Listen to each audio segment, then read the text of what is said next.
கடந்த 2022ஆம் ஆண்டு அக்டோபர் 14ஆம் தேதி கேரளா மாநிலத்தில் ஷாருன் ராஜ் என்ற வாலிபர் வந்து தனது உயிர் காதலியினாலே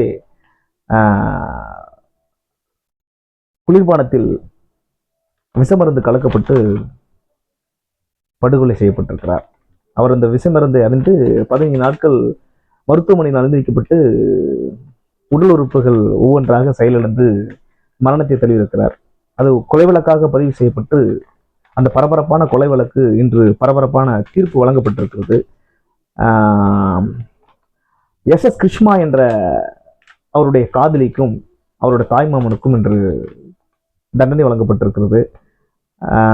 எஸ் கிருஷ்மாவுக்கு வந்து பார்த்தீங்க அப்படின்னா, அவர் கன்னியாகுமரி மாவட்டத்தை சேர்ந்த இராணுவ வீரர் ஒருவருக்கும் திருமணமாக ஏற்பாடு நடைபெற்றிருக்கிறதுனால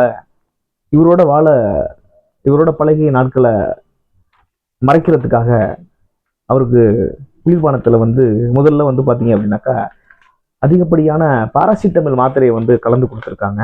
அந்த பாராசிட்டமல் மாத்திரையை வந்து அந்த குளிர்பானத்தை அவர் அருந்தும் போது கசப்புத்தன்மை அதிகமாக இருந்ததுனால அதை அவாய்ட் பண்ணிட்டாரு. அதுலேருந்து அவர் தப்பிச்சு மறுபடியும் அதே நாள் அன்று மாலையே வந்து பார்த்தீங்க அப்படின்னாக்கா மாஷா குளிர்பானத்தை வாங்கி அதில் வந்து ஆல்ரெடி விஷத்தை வந்து கலந்து வச்சுருந்துருக்காங்க. அதை அவர் பருகணுன்னா அவரோட உடல் உறுப்புகள் வந்து செயலிழந்து ஒவ்வொன்றாக செயலிழந்து அவர் இறப்பு தழுவியிருக்கிறாரு. அது வந்து காதலர்களுக்கு மத்தியிலே பரபரப்பாக பேசப்பட்ட விஷயமாக இருந்தது.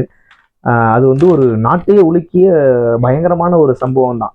ஏன்னா யாரை நம்புறது அப்படின்னே தெரியல. ஏன்னா உயிருக்கு உயிராக காதலிச்ச அந்த வீடியோலாம் பார்த்தீங்கன்னா அந்த உயிருக்கு உயிரான காதலிச்ச காதலியே அப்படி பண்ணுவான்னு கண்டிப்பாக நம்ம கனவுல கூட நினச்சி கூட பார்த்துருக்க முடியாது. ஏன்னா அவங்களோட வீடியோஸ் எல்லாம் வந்து பார்த்தீங்க அப்படின்னாக்கா அந்த மாதிரி இருக்கும். அவ்வளோ உண்மையாக நேர்மையாக அவங்க பழகியிருப்பாங்க. அந்த பழக்கமே இவளை கொண்டு இருப்பாங்க அப்படிங்கிற மாதிரி தோணும். இதெல்லாம் ஒரு புறம் இருக்க கடந்து போயிருக்கலாம். நீ எனக்கு பிடிக்கல, எனக்கு வேண்டாம் அப்படின்னு சொல்லி கூட கடந்து போயிருக்கலாம். எந்த ஒரு தைரியத்தில் அந்த மாதிரி ஒரு பாதாள செயலை செஞ்சா அப்படின்னு தெரியல. மிகவும் பயங்கரமான நாட்டையே உலுக்கிய சம்பவமாக தான் நான் சொல்லுவேன் அதை. அந்த மாதிரி ஒரு விஷயத்த இன்னைக்கு பரபரப்பான தீர்ப்பு வழங்கி குற்றவாளிகளாக அவங்கள அறிவிச்சிருக்காங்க. ஆசை எல்லாருக்குமே இருக்கும், அதீத ஆசை யாருக்குமே இருக்கக்கூடாது. அது ஒரு உயிரை எடுத்துட்டு இன்னொரு உயிரோட வாழ்றதுக்கு வந்து அப்படி என்ன வாழ்ந்து நீங்க சாதிச்சுட்டு போறீங்க? பிடிக்கலன்னா விலைக்கு போயிடுங்க. கொலைங்கிறது வந்து ஒரு மாபெரும் குற்றம் தான். அதை வந்து அவ்வளோ ஈஸியாக நம்ம செஞ்சிட முடியாது. யாருக்கெல்லாம் உரிமை இருக்கோ எல்லாருக்கும் உரிமை இருக்கிற மாதிரி தான் அவருக்கும் உரிமை இருக்கு இந்த உலகத்தில் வாழ்றதுக்கு. அவரை வந்து